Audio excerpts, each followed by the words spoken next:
Hi, everyone, and welcome to God's Plan, Your Part, a podcast where our goal is to read the entire Bible in a year, seeking to understand God's plan of redemption while discovering daily and practically your part in it. All right, welcome back. Today we are looking at Genesis 35 to 37, which is sort of going to take us from the end of Jacob being kind of the center. Jacob's not gone.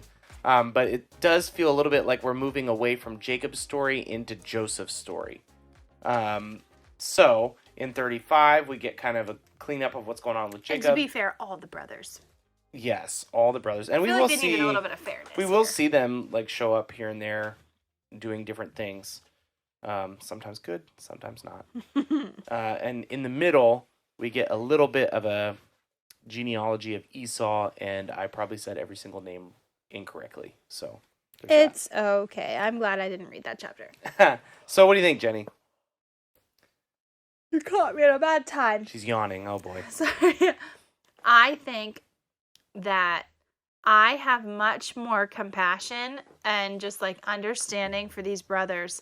They definitely made the wrong choice again, but I see them in such a different light now, knowing just like the tensions that are around the family with just like a lot of the like the brokenness that comes from just like grafting in brothers and sisters from like lots of different people. Like I'm sure there's tension in that, especially with the favoritism that seems to be just like running rampant in this family. So I think I see those brothers definitely in a different light now. In the past, I've always just thought of them as just like these jerk brothers that just are so irritated that the youngest is favored. But I think there's so much more baggage that's connected to it. And even still, like sweet Reuben, like I feel bad for him because like he's still trying to like, okay, guys, that's not the best decision to try to kill off our youngest brother. But let's at least just keep him alive still. Just like, you know, he still has a heart for him, even though Jacob, in my opinion, or not Jacob, Joseph, in my opinion, is kind of a turd. Like, he just keeps talking about his dreams and all these things. I'm like, maybe he's just kind of tone deaf to the situation. Like, you don't just walk around saying that kind of stuff in an already tense family situation. We are going to see exactly what he saw in those dreams play out. We are going to see that happen. Reuben is the oldest, right? I think so, yeah. And so even the relationship between Reuben and Joseph would be interesting because Joseph is being treated in a way that would be reserved for the oldest. Yep. And so Reuben is, in this story, being somewhat honoring and trying to preserve what's going on. Mm-hmm. We will see him when he realizes that Joseph is gone, like tear his he's actually garments. Really mad about it. Like the question is, what is he mad about? Is he mad that Joseph is gone, or is he mad that he's going to get in a lot of trouble because Joseph is gone? I think it might be a mix of both. That's just my opinion. Because he already has the like compassion for his brother in the first place to say, hey, let's not kill him. Like, that's crazy talk. Yeah. And then dear old Judah is like, yeah, let's sell him. Oh my word. Which Judah's not the best dude. No, it doesn't sound like it. But I think overall, I think that was like my big takeaway. I'm like appreciating different characters so much more as we're reading through this. And the brothers, I just see them in a much different light. And I see Joseph in a very different light too. Because like I said, it just feels like he is a little bit tone deaf. Like, okay, if you're having those dreams, great. But like, if you know it's going to take everybody else off, like that would not be my ideal first thing to say. I do think that's like the Sunday school interpretation. Like I've heard that before. But I'm also like, man, this guy's receiving dreams from the Lord. Like what's he supposed to do with them? Like, okay, I'm going to keep this. Go talk to Dad. He likes you a lot anyway. yeah, go talk to Dad. One thing I was interested in though too is like, I never realized that Rachel died so suddenly, and that Benjamin is just kind of like a no-show character kind of after that. No, he eventually comes back around, but like in this instance, like where's Benjamin? Well, because he's little. He's very little. Yeah, but he doesn't even still have like that. Like Joseph is still the favored son, regardless. Yes. Not even Benjamin. However, the next time we hear of Benjamin will be the favored son. Mm-hmm. But only because he thought the other one was dead. Gone, but, yeah. Couple things. One, we were so excited about Joseph, we jumped right into 37. So in 35, kind of like the little bit of wrap up about Jacob is another blessing from God. Like God has revealed himself to Abraham, Isaac, and Jacob so many times. But in Genesis 35, verse 11, this is God blessing Jacob. And God said to him, I am God Almighty, be fruitful and multiply. Again, that's from the beginning of Genesis. Like that's what God told Adam. A nation and a company of nations shall come from you, and kings shall come from your own body.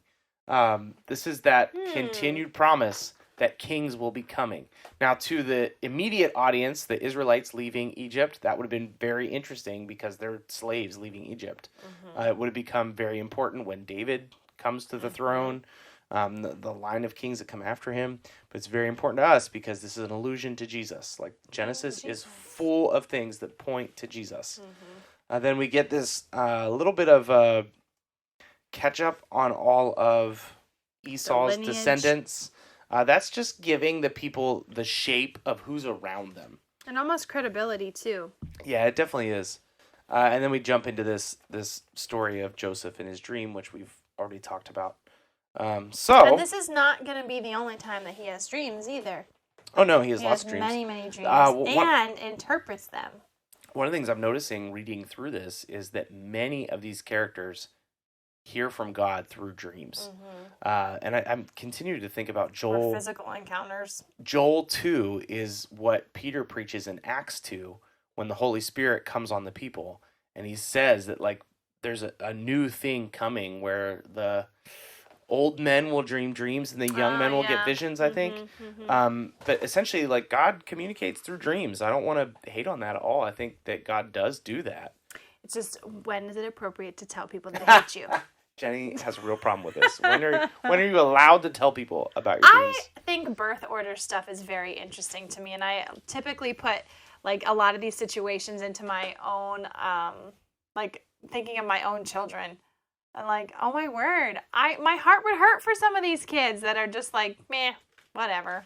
Something that's exciting to look forward to is where we see Joseph kind of land next. So this is kind of like a cliffhanger here, but we know that he goes to Egypt. We know that he is sold off to an important person in Egypt. So it's kind of like this crazy twist of events that leads us to, again, this spot like, whoa, how did he land there of all the places to be out of such a crazy situation? So it's exciting to see what we'll... God is going to use this crazy situation to preserve his people and keep his promise. Because the likelihood of like getting sold off as a slave, tossed in with some of these like rando camels and whatever that are being taken into Egypt, and he just so happens to like end up in that spot is just like, what are the odds? So do you have a takeaway from today? I would say that very same thing. Like, we find ourselves in these situations where there's so much bad, but good still manages to come from it because it's like, it's part of God's plan. And not always good things happen, but like God's goodness still prevails. And like his faithfulness, just it always is there. So I think no matter what we're going through, God is working together for our good. And it's like, I oftentimes find myself saying that, like, what are the odds that this worked out for like the favor of what God wanted? I mean, obviously it does, but I still find myself just like shocked by it sometimes. And I think that's probably where Joseph might have been feeling some of those same things, like, holy cow, this is terrible, this is awful, but how did I manage to end up in this spot? And that'll even become more and more true as we read. Anyway, so hopefully that is helpful to you today. We're excited to jump back into this tomorrow, and like we always say, read this for yourself, see if there's anything that pops out to you that's new or exciting, understand these characters in a different light. Anyway, we'll see you guys tomorrow. Thanks for joining us. Bye.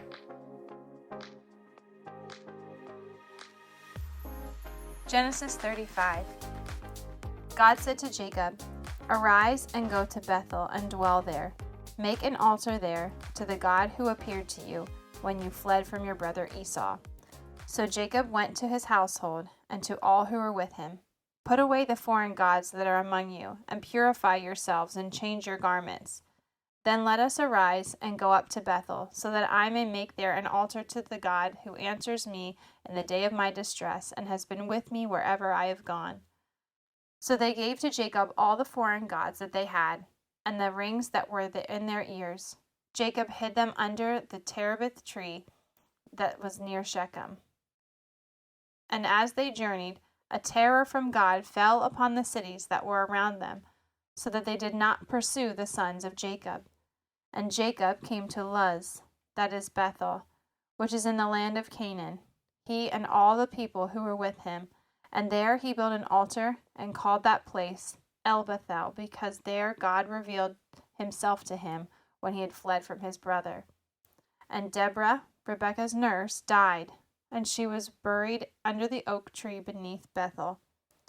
So he called its name Elon Bakuth. God appeared to Jacob again when he came from Paddan Aram and blessed him. And God said to him, "Your name is Jacob. No longer shall your name be called Jacob, but Israel shall be your name." So he called his name Israel.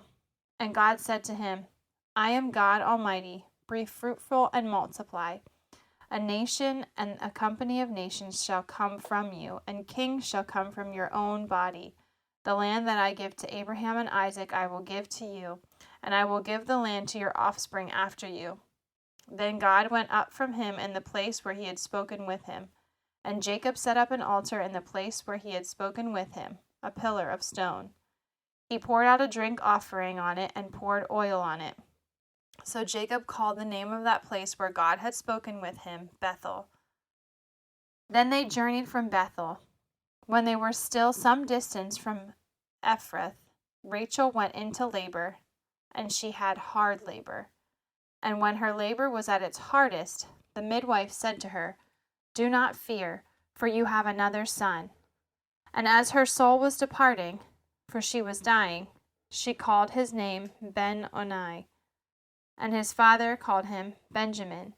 So Rachel died, and she was buried on the way to Ephrath, that is Bethlehem. And Jacob set up a pillar over her tomb. It is the pillar of Rachel's tomb, which is there to this day. Israel journeyed on and pitched his tent beyond the Tower of Ader. While Israel lived in that land, Reuben went and lay with Bela, his father's concubine, and Israel heard of it. Now the sons of Jacob were 12, the sons of Leah, Reuben, Jacob's firstborn, Simeon, Levi, Judah, Issachar, and Zebulun. The sons of Rachel, Joseph and Benjamin. The sons of Bela, Rachel's servant, Dan and Naphtali. The sons of Zilpah,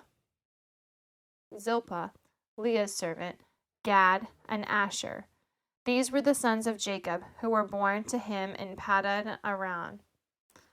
And Jacob came to his father Isaac at Mamre, or Kiriath Arabah, that is Hebron, where Abraham and Isaac had sojourned. Now the days of Isaac were 180 years. And Isaac breathed his last, and he died, and was gathered to his people, old and full of days, and his sons Esau and Jacob buried him. These are the generations of Esau, that is Edom. Esau took his wives from the Canaanites, Adah, the daughter of Elon the Hittite, Oholibamah, the daughter of Anna, the daughter of Zibeon the Hivite, and Basemath, Ishmael's daughter, the sister of Nebaioth. And Adah born to Esau, Eliphaz. Basemath bore Reuel, and Oholibamah bore Jeush, Jalam, and Korah.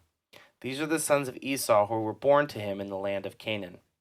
Then Esau took his wives, his sons, his daughters, and all the members of his household, his livestock, all his beasts, and all his property that he had acquired in the land of Canaan. He went into a land away from his brother Jacob, for their possessions were too great for them to dwell together. The land of their sojournings could not support them because of their livestock. So Esau settled in the hill country of Seir. These are the generations of Esau, the father of the Edomites in the hill country of Seir. These are the names of Esau's sons: Eliphaz, the son of Adah, the wife of Esau. Reuel, the son of Besemath, the wife of Esau. The sons of Eliphaz were Taman, Omar, Zepho, Gatam, and Kenaz. Timnah was born a concubine of Eliphaz, Esau's son. She bore Amalek to Eliphaz. These are the sons of Adah, Esau's wife. These are the sons of Reuel, Nahath, Zerah, Shemath, and Mizah. These are the sons of Basmath, Esau's wife. These are the sons of Oholibamah, the daughter of Anah, the daughter of Zibeon, Esau's wife. She bore to Esau Jeush, Jalem, and Korah. These are the chiefs of the sons of Esau. The sons of Eliphaz, the firstborn of Esau. The chiefs Taman, Omar, Zepho, Kenaz, Korah, Gatam, and Amalek. These are the chiefs of Eliphaz in the land of Edom. These are the sons of Adah. These are the sons of Reuel, Esau's son, the chief Nahath, Zerah, Shammah, and Mizah. These are the chiefs of Reuel in the land of Edom. These are the sons of Besemath, Esau's wife. These are the sons of Oholibamah, Esau's wife. The chiefs Jeush, Jalem, and Korah. These are the chiefs born of Oholibamah, the daughter of Anah, Esau's wife. These are the sons of Esau, that is Edom, and these are their chiefs. These are the sons of Seir, the Horite, the inhabitants of the land: Lotan, Shobal, Zibeon, Anah, Dishon, Ezer, and Dishan. These are the chiefs of the Horites, the sons of Seir in the land of Edom. The sons of Lotan were Hori and Hinnom, and Lotan's sister was Timnah. These are the sons of Shobal, Alvan, Manahath, Ebal, Shepho, and Onem. These are the sons of Zibeon, Ai, and Anah. He is the Anah who found the hot springs in the wilderness, as he pastured the donkeys of Zibeon his father. These are the children of Anah: Dishon, Oholibamah, the daughter of Anah. These are the sons of Dishon: Hemdan, Eshban, Ithran, and Sharon. These are the sons of Ezer: Bilhan, Zavan, and Akan. These are the sons of Dishon: Uz and Aran. These are the chiefs of the Horites, the chiefs Lotan, Shobal, Zibeon, Anah, Dishon, Ezer, and Dishon. These are the chiefs of the Horites, chief by chief in the land of Seir. These are the kings who reigned in the land of Edom, before any king reigned over the Israelites. Bela, the son of Beor, reigned in Edom. The name of his city is Dinhabah. Bela died, and Joab, the son of Zerah of Basra, reigned in his place. Jobab died, and Husham of the land of the Temanites reigned in his place. Husham died, and Hadad, the son of Bedad, who defeated Midian in the country of Moab, reigned in his place, the name of his city being Avith. Hadad died, and Samlah of Massacah reigned in his place. Samlah died, and Shaul of Rehoboth in the Euphrates reigned in his place. Shaul died, and Baal-Hanan, the son of Achbor, reigned in his place. Baal-Hanan, the son of Achbor, died, and Hadar reigned in his place, the name of his city being Pau. His wife's names were Mehetabel, the daughter of Matred, the daughter of Mezahab. These are the names of the chiefs of Esau, according to their clans and their dwelling places, by their names: the chiefs Timnah, Alva, Jahath, Oholibamah, Elah, Pinon, Kenaz, Teman, Mibzar, Magdiel, and Iram. These are the chiefs of Edom, that is Esau, the father of Edom, according to their dwelling places in the land of their possession. Jacob lived in the land of his father's sojournings, in the land of Canaan. These are the generations of Jacob. Joseph, being 17 years old, was pasturing the flock with his brothers. He was a boy with the sons of Bilhah and Zilpah, his father's wives. And Joseph brought a bad report of them on their father. Now Israel loved Joseph more than any other of his sons, because he was the son of his old age. And he made him a robe of many colors. But when his brothers saw that their father loved him more than all his brothers, they hated him and could not speak peacefully to him. Now Joseph had a dream, and when he told it to his brothers, they hated him even more. He said to them, "Hear this dream that I have dreamed. Behold, we were binding sheaves in the field, And behold, my sheaf arose and stood upright. And behold, your sheaves gathered around it and bowed down to my sheaf. His brothers said to him, Are you indeed to reign over us? Or are you indeed to rule over us? So they hated him even more for his dreams and for his words. Then he dreamed another dream and told it to his brothers and said, Behold, I have dreamed another dream. Behold, the sun, the moon, and 11 stars were bowing down to me.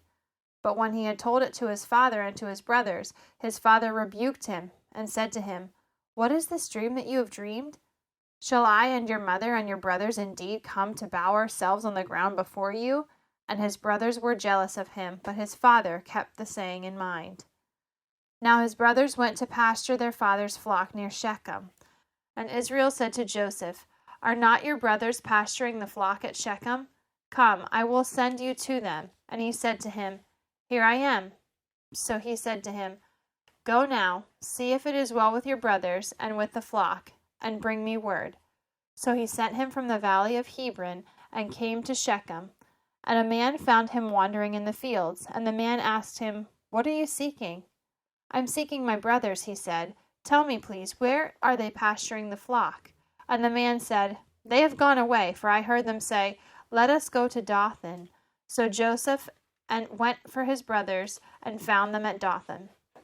They saw him from afar, and before he came near to them, they conspired against him to kill him. They said to one another, Here comes this dreamer.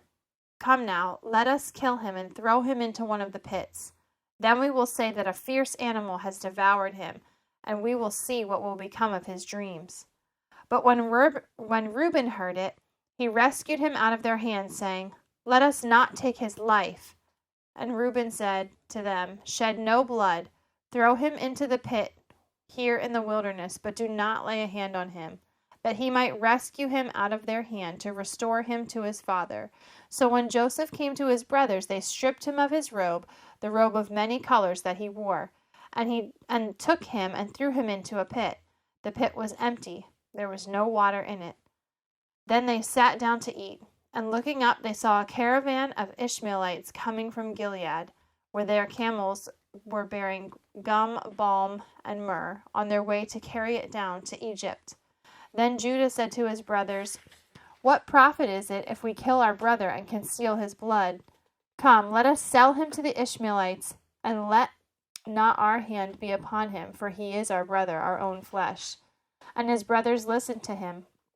Then Midianite traders passed by, and they drew Joseph up and lifted him up out of the pit, and sold him to the Ishmaelites for 20 shekels of silver. They took Joseph to Egypt. When Reuben returned to the pit and saw that Joseph was not in the pit, he tore his clothes and returned to his brothers and said, The boy is gone, and I, where shall I go? Then they took Joseph's robe and slaughtered a goat and dipped the robe in the blood. And then they sent the robe of many colors and brought it to their father and said, This we have found. Please identify whether it's your son's robe or not. And he identified it and said, It is my son's robe. A fierce animal has devoured him. Joseph is without doubt torn to pieces. Then Jacob tore his garments and put sackcloth on his loins and mourned for days for his son. All his sons and all his daughters rose up to comfort him, but he refused to be comforted and said, No, I shall go down to Sheol to my son, mourning. Thus his father wept for him. Meanwhile, the Midianites had sold him in Egypt to Potiphar, an officer of Pharaoh, the captain of the guard. Thanks so much for listening to God's Plan, Your Part. If anything stuck out to you, if you have any questions, or if you'd like to receive a Bible, you can email us at godsplanyourpart@gmail.com. Also, if you're enjoying the podcast, please consider supporting us through the link in our description. We love that you're on this journey with us, and we hope you have a great day. See you tomorrow.